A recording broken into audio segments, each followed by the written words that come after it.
Hello everyone, welcome to yet another day in this The Clown Decade, the decade where things are only going to get worse before they get better.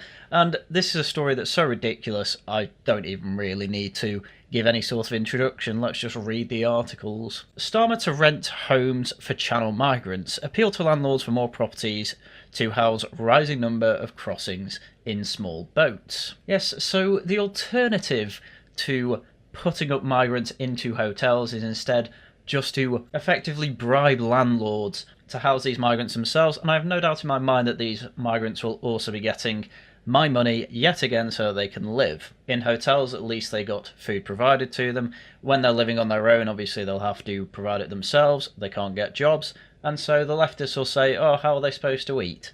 Maybe back in their home country, would be my answer, but hey, we're not in that world yet. That's for 2029, when the clown decade finally ends. So the Home Office has launched a drive for landlords to house asylum seekers following a surge in channel migrant crossings, because Labour have set records after their smash the gangs rhetoric, and so we have now seen more migrants than ever coming over the channel in the early months of the year. It's far outpaced their capacity. The policy used to be put them in hotels, have something like 5,000 beds spare, and yeah, those 5,000 beds, they're already gone, quite clearly, hence there's a rush to get housing for them instead. Much nicer, I would suppose, and guaranteed housing, whereas people like me have to pay out the nose with every pound I earn toward a mortgage or a landlord. A mortgage if you're lucky, a landlord obviously if you are the rest than 90% of people my age or younger.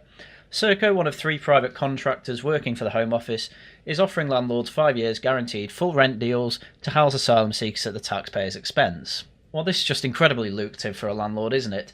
If it's anything like the hotel deal, which a lot of hotel owners got awfully rich off, all the hotel, or in this case landlords, have to do is sign an agreement. They get 5 years of rent paid to them by the Home Office automatically, whether they actually house anyone or not, because Home Office policy is to effectively have a spare number of dwellings available, beds in terms of hotels, I guess houses or apartments in terms of landlords, so that if they get even more of an overflow, at least they have somewhere to put them straight away. Imagine you work hard most of your life to be able to make ends meet and either buy a council house, buy a house outright, a flat even, or just rent one from a landlord, and then all of a sudden you have neighbours who you don't know at all have come over from some country that you've probably never heard of. He barely speaks English, he can do some basic communication English because most people can. And you have to now live with that, and you have to know that your income tax is going towards him being able to live next to you.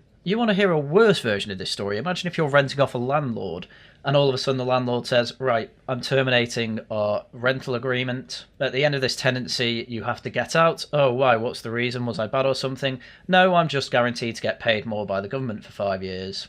And I'm usually quite supportive of bailiffs kicking people out of flats if they don't pay their rent. I'm usually completely fine with that. When they are doing it because the government is strong-arming these people out economically out of these areas to house people not even from the country who came over 2 days ago, the situation starts getting quite a bit more serious. I guess that's the most safe way I can put it. In promotional literature, the firm boasts that it is already responsible for more than 30,000 asylum seekers in an ever-growing portfolio of more than 7,000 properties. Funniest part about that is that the webpage where they were boasting about all this, it's no longer available.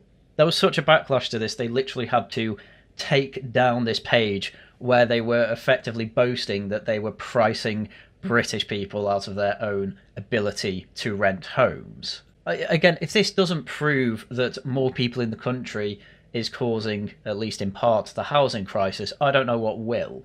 The government is literally paying for its own citizens to have a harder time finding a place to rent, pricing them out of their literal homes. And this isn't the only example of British government institutions trying to price people out of their own homes using taxpayer money. Tower Hamlets have this buyback scheme for right-to-buy council homes. So if you're thinking of selling your ex-council home, the council is doing a buyback leasehold for leasehold properties, and selling your property has a load of benefits. You secure market value for your property. If you know anything about the housing market, you know that nobody pays market value for properties. So already that's above real market rate, I guess we can call it. No estate agent fees because the council just buy it straight off you. You're able to sell your property in any condition. The security of selling to the equivalent of a cash buyer, the highest level of financial security. It's pricing people out of being able to buy homes that have been right to buy. And there's just all these advantages as well, no chain as well, so you can just sell it straight away. And the idea for this is so that Tower Hamlets can have more council homes, because they are literally unable to actually build any new council homes because of ridiculous planning laws, so it's easier just to buy old ones and refurbish them. But it's just crazy, because if you right to buy a home, you get something like I think it's a 40 or 60% discount, I can't remember. You get a pretty big discount, because effectively it's taking off the rent you've already paid for the property to live in it. And then once you buy it, you can sell it back for full price, so you effectively make free money off it in a completely risk-free move. It's just free money, and it's all at the taxpayer's expense. Again, right to buy is completely fine. It was good. It was probably Margaret Thatcher's best policy. But if your council is then using your council tax to buy these homes back above market rate because they can't build their own homes, perhaps there's other areas of government to be looking at to fix these problems. But no, that's not going to happen. So instead, you're going to have to yet again be priced out of buying a home. Then again, this is London, so you're pretty much already priced out of there anyway. But anyway, back to the topic at hand with the migrants. So the move comes after a new record for daily small boat arrivals was set earlier this month, with officials braced for more in good weather next week, with temperatures set to hit 27 degrees Celsius. Migrant accommodation has become a growing issue on the doorstep, with one Labour candidate vowing to close a local asylum hotel ahead of next week's local elections and Runcorn by-election. Yeah, that was completely undermined by Reform's announcements that they were effectively going to get rid of all illegal immigrants by 2034, assuming they win in 2029. How's that for flanking on the right? On Friday night, Labour was accused of taking homes away from British people and giving a better deal in favour of illegal immigrants than people who have lived, worked and paid taxes here all their lives. Yep, that's my issue. And as you can see, hotels are still being used to quite a high capacity. I'm quite surprised it peaked in 2023. I'm not entirely sure how that's come down. By about 2/5 actually, that's actually quite impressive. Only to then obviously go up again when Labour came in, because everyone totally believed that they'd smashed the gangs. But anyway, as you can see, any asylum seeker being put up in a hotel is bad. So details of this deal between Serco and Landlords is detailed in the Telegraph. As a website page with the heading "Calling All Landlords" tells prospective clients, we are confident that our lease provision offers an attractive and competitive proposition within the industry. They are promised rent paid on time every month with no arrears, full repair and maintenance, free property management, and utilities and council tax bills paid by Serco. Yeah, that stuff is not... So you're paying market rate for rent, which typically is taking into account things like literally all of these expenses. Repair and maintenance, that's supposed to come out of rent. Property management, I guess that's done by the landlord, obviously, but it costs him time, possibly some money.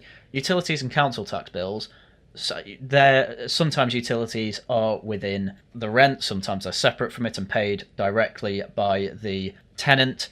And council tax bills, again, usually paid actually by the tenant, at least that was the case in my experience. And so with all of that actually taken off both the rentier and the tenant, it's all done through Serco, who are getting all their money from you and me off our taxes, to give one of the most lucrative deals I have ever seen in my life. I'm usually pretty pro-landlord, and I'm not particularly anti-landlord here either. However, this is obviously a deal that should never ever be offered by a government, because effectively, once again, it's stealing our money to give straight to landlords who have been incentivised away from providing housing from British people who are willing to pay for it, to give it effectively at our expense to illegal migrants who don't have to pay anything, and again will probably be getting money to feed themselves, etc, etc. Housing migrants in private accommodation is cheaper than hotels, costing as little as £14 per night compared to around £145 in a hotel. I'm not shocked at that, but again, I would imagine that this is screwing around with some of the statistics. That's probably £14 per night in a rented accommodation, but not including all the other stuff they get at hotels, which would include private dentistry, private doctors even, obviously meals provided to them as well, security, all of these added costs that I would imagine are not being taken into account when we're doing this direct comparison. There's no way it's £14 per night in a rented accommodation if you ignore the food that they need, along with the other amenities that they were offered at hotels. They'll be offered the same thing, they just won't be putting that in the statistics here. And either way, as I say, second order effects and beyond, it's going to raise house prices again. The use of landlord was first introduced by the Conservatives more than a decade ago, thank you Tories. It was being expanded under Labour as the government faces a growing number of migrants crossing the channel and seeks to end the hotel use. Yeah, again, do not vote Tory. If you think the Tories are going right-wing in any way, just remember that for 14 years they were saying they were going right-wing and then went left-wing. And yes, that does basically just mean they said they were going to do good things and then did most of the bad instead. The Telegraph then goes into some details on the Home Office still putting people in hotels, despite Labour saying that they would not increase the number of asylum seekers in hotels. And obviously this just use private landlords instead is an alternative to the hotel system, and they think, oh look, we kept our promise, the hotels aren't being used as much. Yet they're not really getting the issue that people have, which is that illegal immigrants should not be here anyway.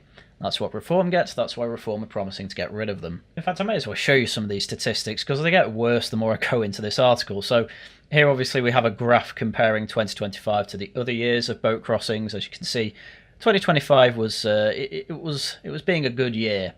That was until the weather got really nice in spring, and it's just shot up. Which is quite typical, as you can see from other years, because nice weather means calmer seas, which means more people can cross the channel in rubber dinghy rapids, bro.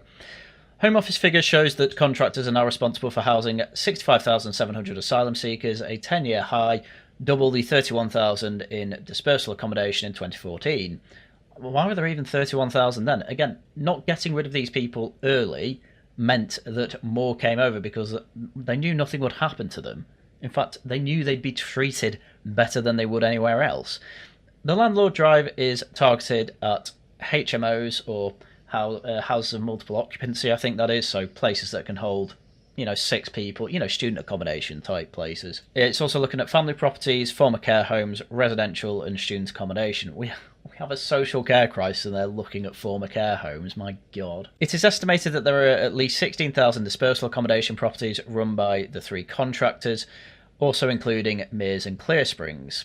Incredible. We're paying for all this. Shortly after last year's election, Reeves, the Chancellor, claimed that an overspend of £4.6 billion on migrant hotels had contributed to a £22 billion black hole Labour said it had inherited.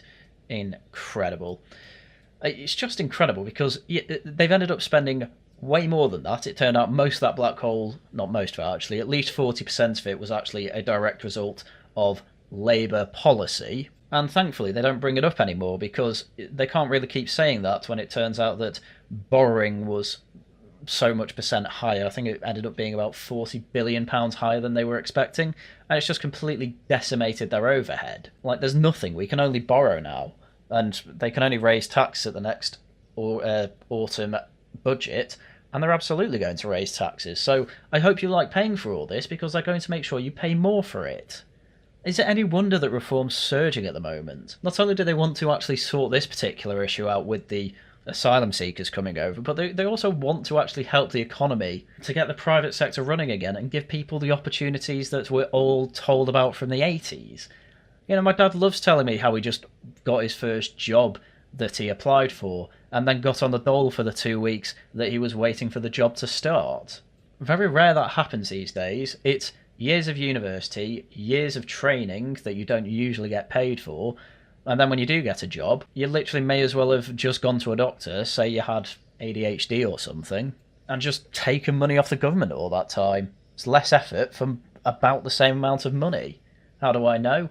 I did the harder option. Anyway, GB News managed to get a list of towns that are going to be looked at by Serco to, house asylum seekers in family homes, care homes, and house of multiple occupants. And here's just a list of those in the east of England, including Cambridge, Great Yarmouth, that's going to be good for Rupert Lowe, Ipswich, Norfolk, Norwich, Peterborough as well. An awful lot of towns, some of which are quite middle class. Cambridge is quite the middle class town, given it's a university town. So it'd be interesting to see if we have another, effectively, Altrincham issue where working class places it's just largely ignored. You know it happens, but you can kind of ignore it. Go straight to the middle class. My God, all of a sudden the Times care so much about it. You know, you get these issues. So it might put it more front and centre. I'm sorry, working class people, it's the reality of the situation. There's a list of other regions, such as the Midlands and North West. I'm not going to go through them all, but I can't even fit the entire list on this screenshot. There are that many, but it's going to obviously include Ashfield. That's very good for Lee Anderson, given it's his constituency. Birmingham, wonder how that's going to go down with Jess Phillips, Chesterfield, Derby, Leicester's in there as well. It looks like there's basically not a town that isn't being looked at to house asylum seekers. It's getting to the point where this is so obviously an issue for everyone in the country. It's always going to shock me, frankly, that there are still people trying to defend that we need to pay for accommodation for people who came over here yesterday on, frankly, more than likely, I should say, false pretenses. Anyway, obviously this had so much of a backlash that, as mentioned before, Serco had to put their boasting page down, but the Home Office also had to make a statement on all this. The list of local authorities Serco shared on its website for landlords is not a Home Office list, nor is it a list of any existing or future asylum accommodation. Okay, well, why did Serco put the list up then? Serco is one of several companies contracted by previous governments 6 years ago to provide dispersal asylum accommodation in different regions, and this list simply appears to reflect the geographical list of local authorities covered by the Serco contracts at the time. I think that makes it worse. So this isn't a list of where they're planning to put asylum seekers, it's where they have already been looking at putting them, and in a lot of cases from the wording of this, they've already put them. So if anything, that says to me, oh, this is the list we have at the moment of where we're housing asylum seekers. This list is going to expand. That's what I'd assume, especially with the amount of asylum seekers coming over. I've really got to stop calling them that. Illegal immigrants coming over. We are restoring order to the asylum system and cutting costs to taxpayers by reducing the number of people we are required to accommodate through a rapid increase in asylum decision-making and the removal of more than 24,000 people with no right to be in the UK, all of which had to pay £3,000 to make leave. Because if you try and do it forcibly, you get human rights lawyers involved, and you don't want to fight them, do you, Mr. Starmer? We have no role in Serco communications and understand the page has now been removed. The Home Office has a statutory obligation under the Immigration and Asylum Act 1999 to ensure asylum seekers are not left destitute while their claim is being processed. Can you just get a red rubber stamp out, please? If you come over on the channel, you should not even have your asylum claim looked at. We have safe and legal routes for a reason. And this is why you should vote Reform, because they're getting out of all these human rights acts, this ECHR, that force us to only be able to remove people who voluntarily say they want to be removed. We have to pay them to do that as well. And it's what forces us to actually have to take these asylum claims seriously when they're clearly not serious. At least the vast majority of the time, I should add. They mainly come over for economic reasons. Some come over specifically for criminal reasons. It's not sustainable, clearly. And the fact that this got such a massive backlash to the point where both Serco and the Home Office had to respond, it goes to show how bad the situation is and how opposed to the situation most of Britain is. Do they listen? No. They're doubling down on it here. They are saying we are going to put them in these homes because it's cheaper than hotels. Do you know what's even cheaper? Just forcing them all out back to either their own country or to Rwanda. Oh, you got rid of the Rwanda scheme, didn't you? Okay, what's the alternative? Oh, you're going to use the Balkans instead. Or somewhere in Eastern Europe, I don't even remember. Point is, they had a third country they could have sent these people. They got rid of it because, send them to Rwanda's terrible because Rwanda had a genocide decades ago. And now it's one of the safer countries in Africa. But oh no, you're totally fine putting them in Eastern Europe where they had genocides decades ago. You know, people in gulags and things like that. Honestly, the brains we have on the people in charge of our country are phenomenally dumb. It blows my mind. This is all happening, by the way, as well, while there is basically no new homes being built in Britain. Obviously, there's homes being built. Nowhere near the level that Labour promised at the 1.5 million, which even me and Archie Yimby thinks is excessive. Anyway, as mentioned before, this issue is only getting worse because the French Navy is still accompanying migrants across the Channel. A boat carrying 50 men was in dangerous conditions but was escorted by French warships before the British vessel took it over to Dover. That'll be the RNLI. who I don't really blame for doing that. Their only job, their one and only job is, if anyone's in distress in the English Channel, bring them over. Obviously, a change in law will change what they have to do there. Alternatively, it could be a case of they spot them, they call in British vessels who then turn them around back to France, given we are paying France literally millions to help deal with this issue. And to be fair to them, they do have they have put money into trying to find them before they can actually get on a boat. But as far as the French are concerned, if they're already in the waters, then they're Britain's problem. Why both countries can't just send these people, back to where they came from, say, is beyond me. It's completely unsustainable, but can you blame the French for wanting to get rid of this problem the easy way? Not particularly, but it's still bad. And anyway, for those of them that do come over, according to insiders, many in the migrant hotels they're basically just getting a free lunch at our expense. I work at a migrant hotel, many of them will never work a day in their lives, and insider describes a dysfunctional system in which newly recognised refugees immediately go on benefits. Oh, they can't get benefits, they have to work. It's always nonsense. Our benefit system is so ridiculous, it is a front with fraud. And the more people try and deny it, the more ridiculous they sound, and frankly, the more people just want to get rid of all welfare, which might not be the worst thing in the world. Replacing it with charity would be preferable, and I do mean that. So this is written by a clinical lead at an asylum hotel in the north of England. They're right in the centre of the town, though they try to keep a low profile. It's not always that easy, with 24-hour security guards in high-vis patrolling the entrance. The building is modern, but it was never intended to house hundreds of people long term. It's starting to degrade quickly, and my role is to provide a GP service within the hotel. So this is I would assume, private GP, but it could be an NHS GP as well. Doesn't really matter. I have been inexact about certain aspects, but let me tell you this, the Home Office is not focused on the details in any meaningful way. At the hotel where I work, the physical building is owned by a group of investors, the security is contracted to the lowest bidder for this kind of work. Day-to-day operations are run by a large housing management firm. You have to comb through their website for any information about their activities in the area. The Asylum industrial complex is largely run by for-profit contractors, each leveraging their slice of the cake for further enrichment. No doubt about it. And, people will say, oh, this is capitalism's fault, don't you see? No, this is the government taking money off you to then throw the money at the problem, and private aspects of the country are deciding to follow the incentives, frankly. The problem with capitalism isn't that it exists, it's usually the incentives are all skew with.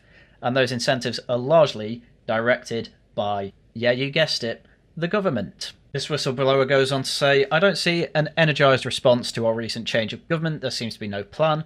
While I see a significantly expedient approach to resolving asylum claims in real time, these people are then ejected from the system into the care of local authorities. That burn on local services does not show up in national statistics, but it certainly does on school places and the provision for homeless people in any medium-sized British city.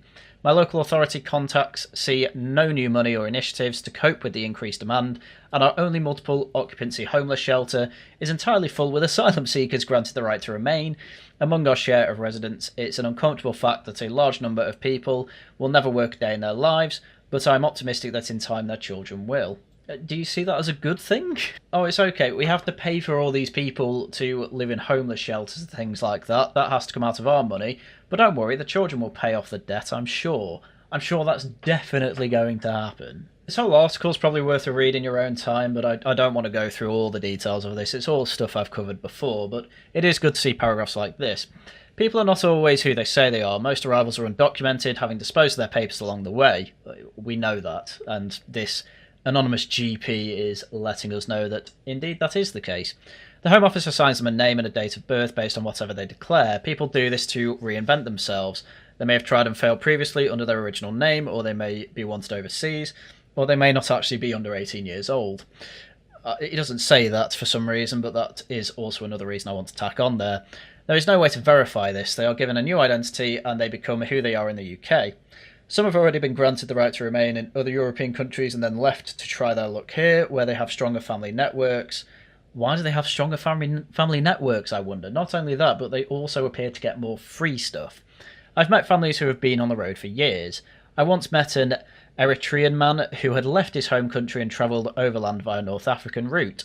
He had been detained by one of the many Libyan militias, tortured and enslaved to work in a brick factory for 2 years. He'd managed to escape and he made his way to Italy on a small boat. Other people I met have run down their asylum claims on multiple countries and taken years to get here.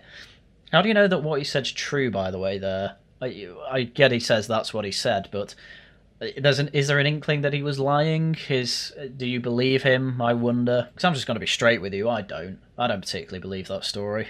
They'll come up with any load of old nonsense to try and get their asylum claim completed. Actually, the BBC did their own investigation when Albanians were coming over, and they were having conversations with human traffickers who were telling people to lie. So obviously they're going to keep lying.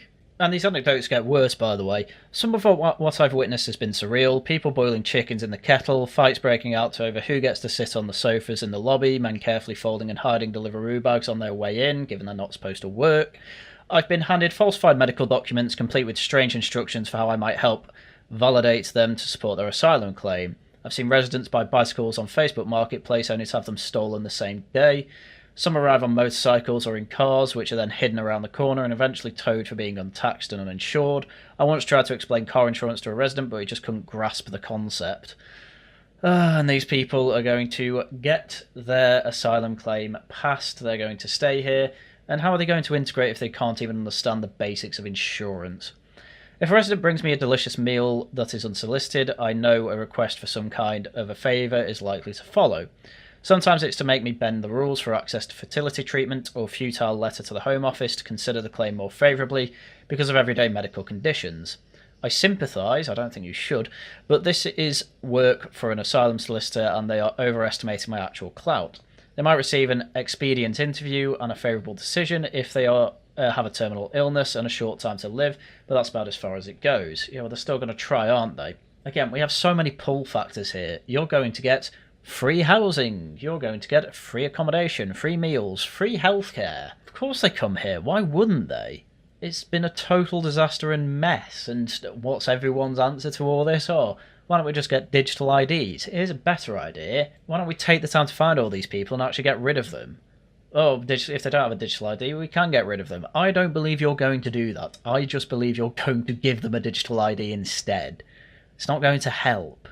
Anyway, I think with that will cover what I had to go through today. Sorry to be blackpilling, but this really is a situation that is hard not to cover, and covering it is only going to depress me, you, and everyone else. But as I say, hopefully I will have better news to be covering tomorrow. And as I say, there's white pills in there. Reform have doubled down on everything they've been saying for months, and people were for some reason confused about their position on illegal immigration and asylum seekers. They will, obviously, be deporting them. They will be deporting foreign criminals. We're basically at a point where people who don't like Farage are now just having to say, yeah, well, I just don't trust him. Fine with me. If that's the best complaint you have of Farage, at least it's clear that him saying what he was always saying was always what you wanted anyway. Vote reform, that's my only advice and your only takeaway from this. Basically, nobody else can be trusted or is serious enough to actually deal with these problems.